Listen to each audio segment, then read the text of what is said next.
259장 찬송입니다.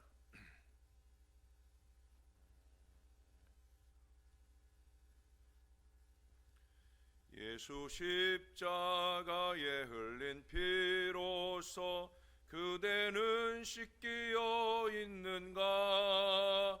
더러운 죄 희게 하는 능력을 그대는 참 의지하는가? 예수의 보혈로 그대는 씻기어 있는가?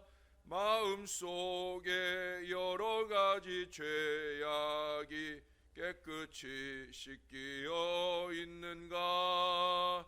주 예수와 밤낮으로 늘 함께 그대는 행동을 하는가?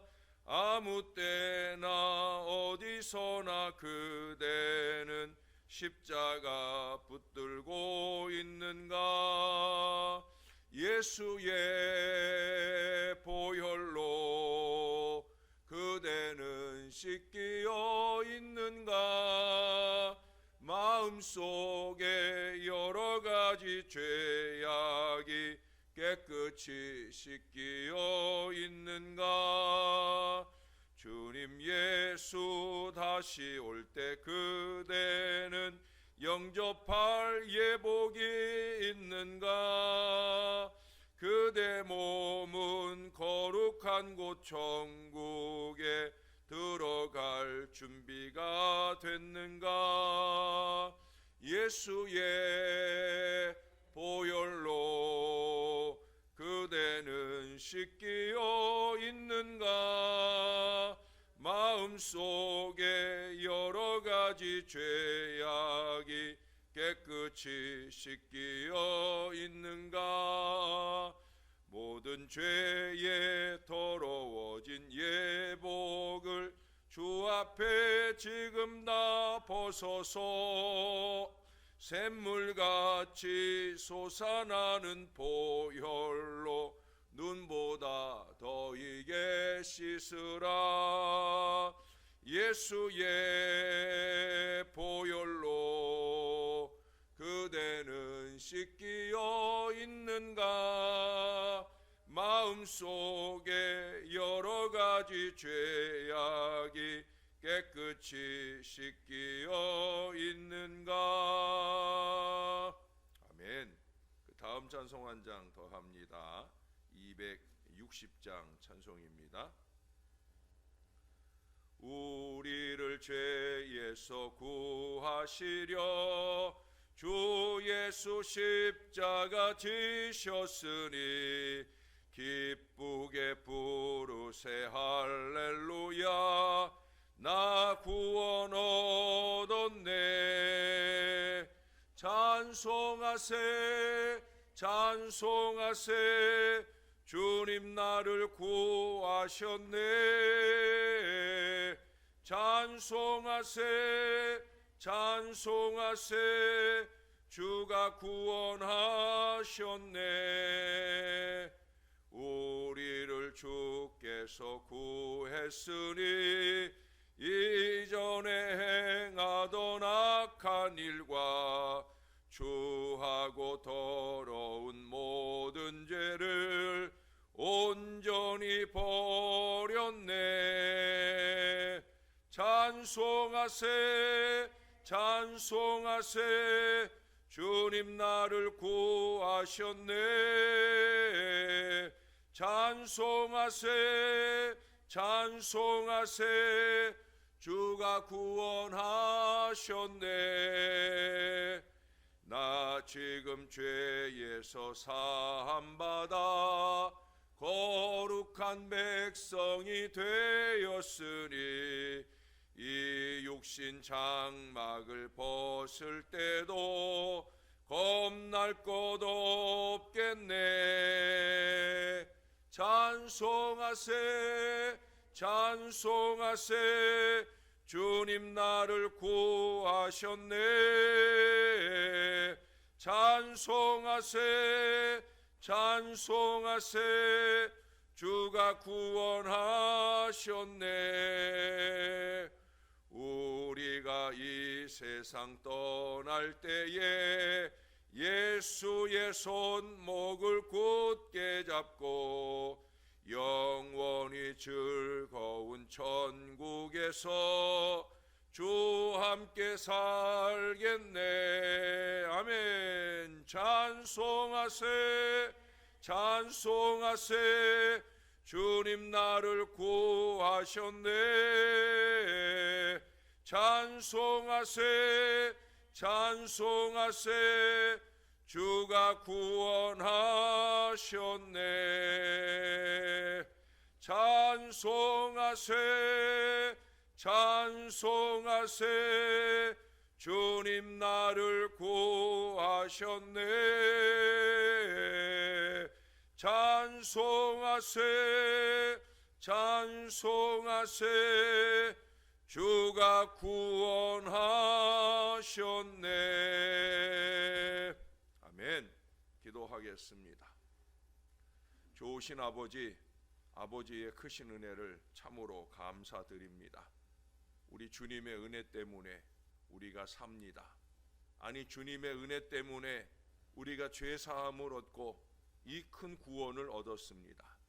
그러기에 우리가 이와 같은 찬송을 대충 부를 수 없습니다. 정신을 바짝 차리고 이 찬양이 나의 고백으로서 하나님께 올려지도록 잘 부를 수 있는 늘 저희들의 모습이 될 수 있도록 도와주시옵소서. 찬송하는 시간에만 아니라 우리의 삶의 모든 자리에서 나는 예수 믿고 구원받았다 하는 사실들을 밝히 증거하며 밝히 나타내며 사는데 부족함이 없도록 도와주옵소서. 세상에서 예수 믿는 것들이라며 욕하고 흉보는 때 오히려 우리는 예수 믿는 것 때문에 사람들에게 참으로 칭찬받을 만한 빛과 소금의 삶을 잘 살아낼 수 있도록 우리를 지켜주시고 인도해 주시옵소서. 무엇보다 주님께서 우리를 사랑하심을 잊지 않고 살아가는 주님의 새벽 용사들이 되도록 역사해 주시옵소서. 특별히 새벽 용사 한 분을 우리 가운데 더해 주시니 감사합니다. 모쪼록 자매간에 함께 주의 제단을 지켜내며 믿음의 기도로 동역할 때 하늘의 큰 은혜가 귀한 장막 안에도 넘치는 역사가 임할 수 있도록 도와주시옵소서.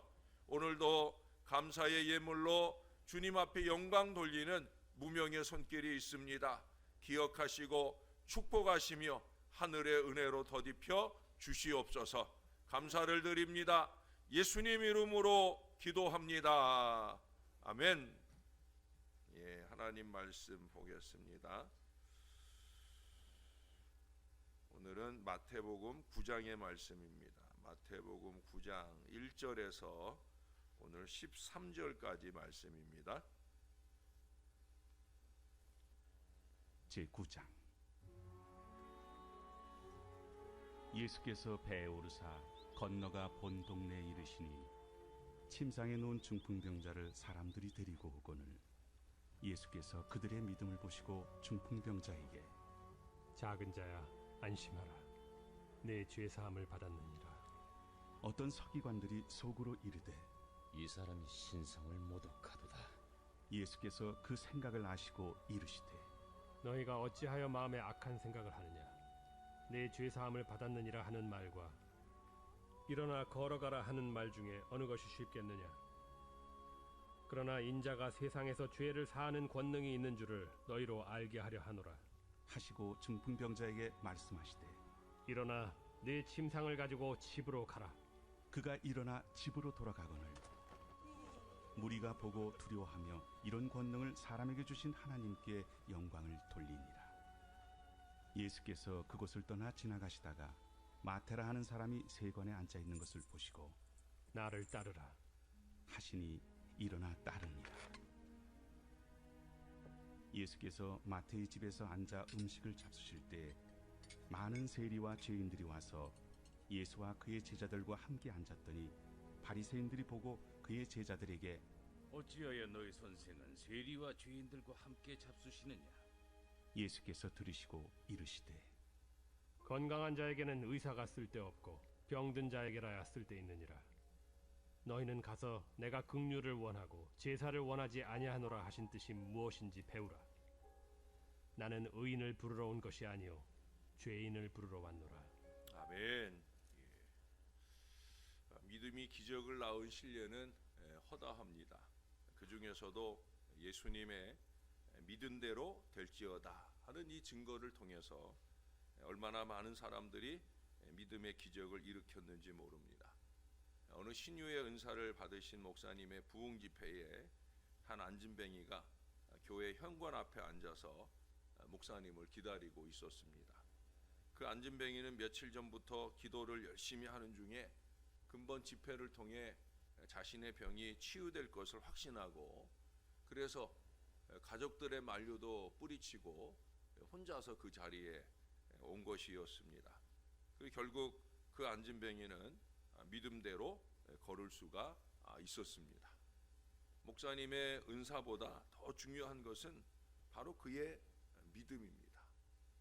우리가 앞서 8장에서도 본 대로 주님께서는 분명 놀라운 치병의 역사가 많이 있었어요. 그러나 그보다 더 중요한 것은 바로 죄 문제의 해결입니다. 다시 말해서 죄를 사하는 권세가 으뜸 권세라고 하는 거예요.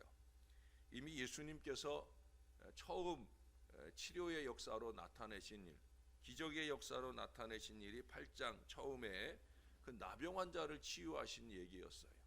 그때도 제가 그런 말씀을 드렸어요. 왜 마태가 이 나병 환자를 치유한 이 일을 가장 먼저 예수님의 치유 역사에 꼽아 두었을까? 그것은 그 당시 이 나병이라고 하는 것이 하나님에 의한 저주의 질병이라는 것, 또 이 나병을 치유할 수 있는 것은 오직 하나님뿐이시다라는 것, 이 두 가지 사실 때문에 예수님께서 이루신 많은 이적 역사 가운데 이 일을 가장 먼저 8장에 이렇게 나열해 두었다라고 말씀을 드렸습니다. 그렇습니다.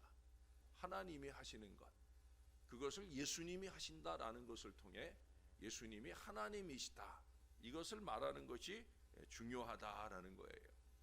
여기 2절에 보면 그리스도께서 중풍병자에게 안심하라, 내 죄 사함을 받았느니라 말씀하셔요.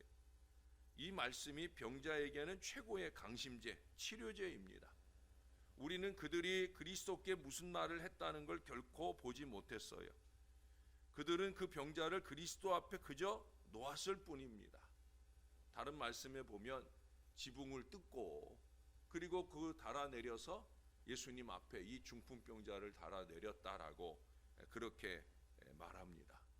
그들에게는 그것으로 충분했어요. 여기 보니까 2절에 그들의 믿음을 보셨다, 그들의 믿음을 보셨다, 이게 중요한 거예요. 하나님이 보실 만한 믿음을 보이고 있느냐, 아니면 그 다음 3절 4절에서 말하는 것처럼 그 마음에 악한 생각을 가지고 있는 이 어리석음을 보이느냐. 언제든지 마음에 악한 생각을 가진 인생들이 항상 있어요. 지금 누가 말씀하시는 거예요? 예수님이 하시는 말씀이에요. 예수님의 말씀에 대해서도 잘났다고 하는 서기관들은 그 마음에 악한 생각을 가지고 있어요. 그러니 그들이 은혜를 받겠습니까? 8절의 말씀처럼 무리가 다 두려워하고 이런 권능을 사람에게 주신 하나님께 영광을 돌릴 때 같이 영광을 돌릴 수 있겠습니까? 아니에요. 마음에 악한 생각으로 하나님의 말씀을 듣는 이들은 절대 하나님께 은혜를 받을 수도 없고 하나님께 영광을 돌릴 수도 없어요.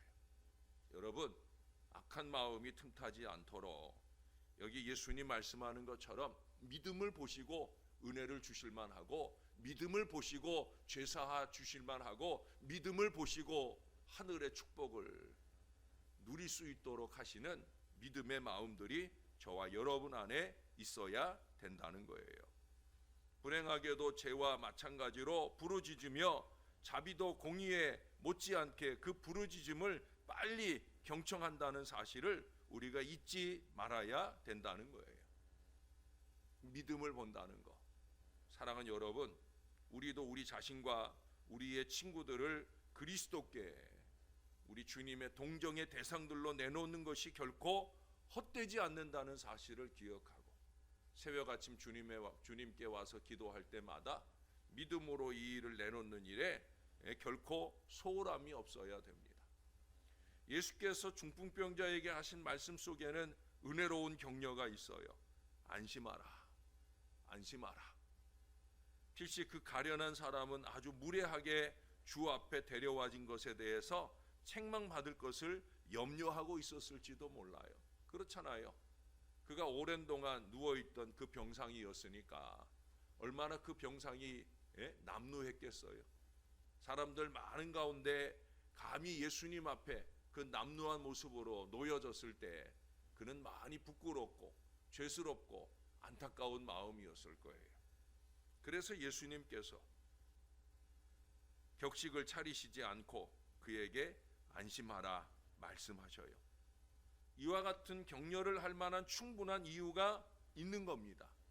그 다음에 말씀하잖아요. 내 죄 사함을 받았느니라. 이 말씀은 그의 신체적 질병의 치료에 대한 선언으로도 이해될 수 있습니다. 내가 죄가 용서받았으니 이제 내가 나을 것이다 하는 말씀이에요.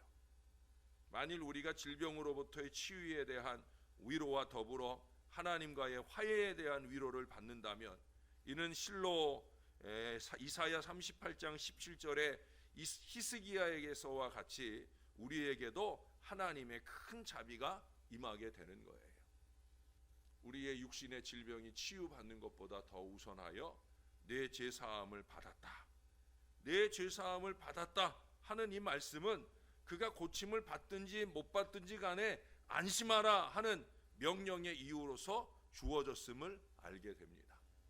은혜로 말미암아 자기들의 죄가 용서받았다는 어떤 증거를 가진 사람들은 그들이 외부적인 어떤 근심이나 고통 가운데 있을지라도 안심할 이유를 분명히 가지게 되는 거예요.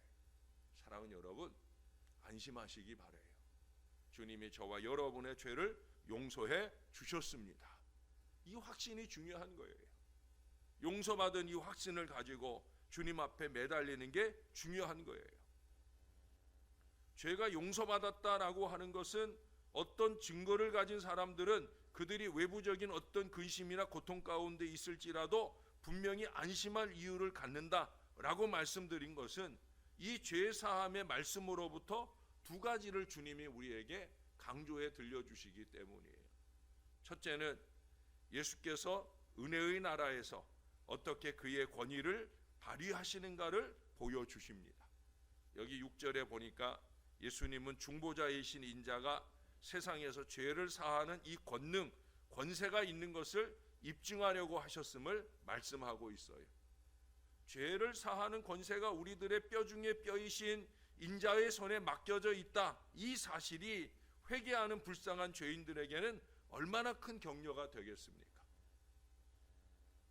예수님께서 세상에서 이러한 권세를 가지셨다면 하물며 이제는 하나님 아버지의 우편에까지 높아져 계시다는 것은 너무나 당연하게 믿어져야 되고 그분이 우리를 위해 곧 다시 오실 것이다라는 이 믿음의 확신도 저와 여러분에게 큰 위로가 되는 것은 물론일 거예요.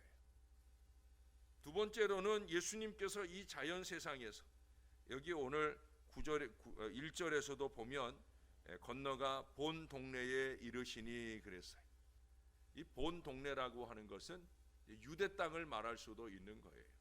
그러나 저는 이 말씀이 본 동네에 이르시니라고 하는 이 말씀이 예수님 계시는 모든 세상을 말하는 거예요. 그 시기에는 이스라엘 또 유대일 수 있지만 오늘 지금 우리들에게는 바로 이 자리, 이 하나님, 이 세상에서 어떻게 하나님의 능력, 예수님의 능력으로 이 사실을 입증하시는가를 우리들에게 보여주고 있는 거예요. 예수님께는 내 죄 사함을 받았느니라 말하는 것이 일어나 걸어가라 하는 말하는 것보다 훨씬 쉬워요. 왜 그래요? 예수님은 하나님이시니까. 병을 고치실 수 있는 분이 또한 죄를 용서하실 수 있는 거예요. 이것은 그리스도께서 거룩한 사명을 지니셨다라는 걸 증명하는 일반적인 논증입니다. 예수님의 치유들 가운데 나타난 그 능력이 예수님께서 하나님께로부터 보냄을 받았다라는 걸 증명하는 거예요. 그래서 아까 본 대로 8절에서 보는 대로 하나님께 영광이 돌려지게 되어지는 거예요. 그리고 예수님의 치유들 가운데 나타난 그 동정은 예수가 치료하고 구원하시기 위해 하나님께로부터 보냄 받았다라는 것을 증명하고 있는 겁니다. 중풍은 단지 죄라는 병의 한 징후에 불과합니다. 죄가 있기 때문에 중풍이 나타났다라고 그 당시 사람들은 생각하는 거예요. 그러니 나병처럼 이 중풍도 그 중풍이 예수님에 의해서 치유를 받을 때, 다시 말해서 이 중풍이라는 병우가 제거되었을 때 예수님께서 원초적인 질병을 효과적으로 치료하실 수 있다는 것은 이분이 하나님이시다라는 걸 보여주는, 형벌을 제거하는 권세를 가지신 예수님이 또한 틀림없이 죄를 용서하는 권세도 가지셨다라는 사실을 보여주는 거예요. 그래서 그 다음에 이어지는 본문 속에서 마지막 13절에 보시면 예수님이 세상에 오신 중대한 목적을 말하죠. 왜 오셨다고요? 죄인을 부르러 왔어요. 죄인을 부르러 왔어요. 마태복음 1장 21절에서 요셉에게 예수님 이름을 가르쳐 주면서 그때 덧붙여 하신 말씀이 뭐예요? 왜 예수라고 이름을 붙인다고 그랬어요? 그가 자기 백성을 저희 죄에서 구원할 자이시기 때문에, 자기 백성을 저희 죄에서 구원하시는 것이다 말씀하고 있어요. 그러므로 세리들이나 죄인들과도 교제해야 되는 것을 말씀하고 있어요. 예수님의 오신 목적은 죄인들을 회개하도록 부르시는 거예요. 우리가 예수님의 초청을 받으려고 하면 여기 서기관들처럼 나는 의로운 사람이다 라는 어리석은 착각 속에 있으면 안 돼. 사실은 의로운 사람이 정말 그렇게 생각하느냐? 아니에요. 악한 인생들이 그렇게 생각하는 거예요. 우리가 오히려 하나님 앞에 설 때마다 가질 마음은 뭐예요? 나는 죄인입니다. 하나님의 말씀이 필요한 죄인입니다. 하나님의 말씀으로 죄 사함을 받아야 할 죄인입니다. 오늘도 말씀을 통해 나의 죄를 씻어 주시옵소서. 나를 새롭게 하여 주시옵소서. 아니, 새롭게 살겠습니다 하는 마음으로 주의 말씀을 받아야 된다는 거예요. 이전에 우리가 여기서 나열하고 있는 세리나 창기나 가난하고 병든 자들이라 할지라도 우리 예수님께서는 절대 멸시하거나 가까이 하기 싫어하는 이들과 같이 지내며 그들에게 은혜를 베풀고 천국 복음을 전파하시듯 우리들에게도 동일하게 나타내 주실 거예요. 왜냐하면 그들이야말로 구원을 필요로 하고 갈망하는 사람들이었기 때문입니다. 우리도 그런 갈망의 마음으로 주님 앞에 와야 됩니다. 다시 말하면 예수님께서는 심령이 가난하고 죄에 억눌려 신음하는 사람들에게 구원의 복음을 전파하신 것입니다. 그러므로 만일 우리가 구원받기 원한다면 자기를 의롭다 생각하며 교만하지 말고 자기 죄를 자복하면서 마음을 비워야 돼요. 악한 마음을 비워야 돼요. 심령을 가난하게 해야 돼요. 그래야 하늘의 위로를 받을 수 있는 거예요. 하나님의 나라를 볼 수가 있는 거예요. 여러분, 디모데전서 1장 15절에 보면은 예수님이 죄인을 위해 오셨다는 사실, 그것이 예수님이 가장 중요하게 여기셨다는 사실, 그 사실을 바울이 말해요. 그걸 말하면서 바울이 마지막에 하는 고백이 뭔지 아십니까? 내가 죄인 중에 괴순이라. 바울은 이 고백을 자주 합니다. 내가 죄인 중에 괴순이라. 바울같이 위대한 신앙의 인물이 어디 있습니까? 그럼에도 그는 나는 죄인이다 고백합니다.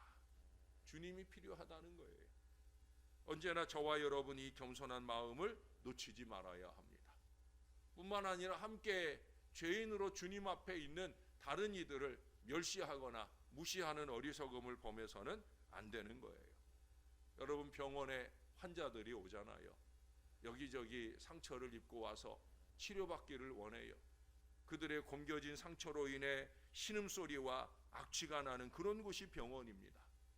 그런데 병원의 의사와 간호사들이 그 분위기를 싫어하고 환자들을 돌보지 않는다고 하면 병원의 가치를 상실하고 말게 되는 거예요. 목회자들이 의사라고 하면 여러분들은 간호사예요. 교회도 마찬가지여야 됩니다. 사회적으로 버림받은 사람들이 교회에 들어온다 해도 우리는 그들을 사랑으로 받아들여 그들에게 복음을 심어 주어야 할 사명이 우리에게 있다는 사실을 잊지 말아야 됩니다. 교회는 언제나 죄인들의 보금자리가 되어야 되는 거예요. 자리 떡하니 차지하고 앉아가지고 주님의 긍휼이 필요한 죄인들을 밀쳐내는 어리석음을 범하면 절대 안 되는 거예요. 나도 죄인이고 그들도 죄인이고 우리가 함께 하나님 앞에 치료받아야 될 사람이다. 이 겸손한 마음을 놓치지 말아야 됩니다. 교회는 절대 차별 없는 공동체가 되어야 합니다. 특히 새로 한 가족이 되는 모든 교우들과 따뜻한 은혜를 공유하여 행복한 동행을 이루는 공동체. 저는 그런 교회를 꿈꾸고 기도합니다. 저와 함께 신앙하시려면, 저와 함께 하나님과 동행하시려면 하나님의 사람으로 제대로 살고 싶으시면 그렇게 마음을 여셔야 합니다. 내 자리 없습니다. 네 자리도 없습니다. 하나님이 함께 하시는 우리의 자리는 모두의 자리이며 하나님이 영광을 받으시고 모든 사람이 구원을 받은 은혜의 자리여야 되는 것 잊지 마시기를 바라요. 그렇게 마음을 겸손히 내려놓는 사람이 예수의 사람이고 하나님이 기뻐하시는 대로 긍휼과 은혜를 주실 사람이에요. 저와 여러분이 언제나 하나님께 그런 믿음의 사람, 겸손한 사람, 아름다운 사람이 되시기를 우리의 구주 되시는 예수님의 이름으로 간절히 축원합니다. 기도하겠습니다. 우리가 잘났다면 왜 예수 앞에 있겠습니까? 우리가 다 안다고 하면 왜 말씀 앞에 있겠습니까? 하나님 언제나 말씀 앞에 더 겸손해지도록 하나님의 말씀을 들을 때마다 새로 듣는 말씀처럼 귀 기울여 그 말씀을 들을 줄 아는 선한 믿음의 마음으로 우리의 마음을 채워 주옵소서. 심령의 가난함으로 말씀 앞에 서서 하늘의 은혜를 받을 수 있는 새벽 용사들이 되게 하여 주옵소서. 어줍지 않게 서기관들 흉내내며 악한 생각으로 말씀을 받아 하나님의 말씀이 말씀되지 못하는 어리석은 인생으로 살지 않도록 언제나 주의 말씀을 받을 때마다 이와 같은 권세 있는 말씀을 주신 우리 하나님께 영광을 돌릴 겸손한 믿음의 사람들 다 될 수 있도록 부족한 종도 여기 사랑하는 주의 자녀들도 붙들어 주옵소서. 주님 앞에 설 때마다 나는 죄인입니다. 가슴을 치며 애통하며 회개할 마음을 놓치지 말게 도와주시고 특별히 말씀이 나를 찌를 때마다 그 말씀 앞에 가슴을 절절거리며 회개하고 눈물 쏟으며 용서받을 수 있는 하나님 사람들이 되게 하여 주옵소서. 하나님 이 제단을 주의 은혜가 강물같이 흐르는 은혜의 제단으로 삼아 주시옵소서.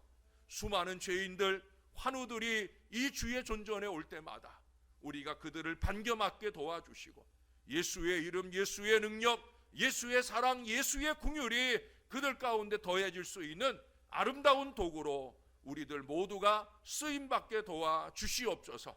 우리가 내밀은 손이 주님의 손이 되게 하시고 우리가 비워준 자리가 주님이 앉으셨던 자리가 되게 하시고 무엇보다 하늘 아버지 영광을 받으시는 놀라운 역사가 나타나는 은혜의 자리가 될 수 있도록 주님이 도와주시옵소서.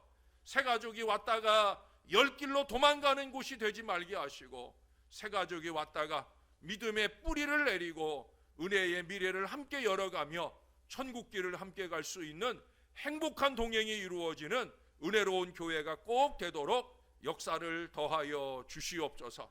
오늘 군에 입대하는 사랑하는 아들이 있습니다. 어제도 기도했지만 다시 한번 기도하오니 이 아들을 꼭 붙들어 주시고 오늘부터 시작된 군무 가운데 항상 인정받고 칭찬받는 훌륭한 믿음의 아들 되도록 은혜로 붙들어 주시옵소서. 오늘 백신 접종을 맞는 주의 자녀도 있습니다. 강하게 붙들어 주시고 어떤 어려움도 틈타지 말게 하시며 하늘의 은혜가 강력하게 임하는 복된 자녀가 되도록 역사해 주시옵소서. 언제나 우리를 돌봐주시는 주님께 감사드립니다. 예수님의 이름으로 기도합니다. 아멘.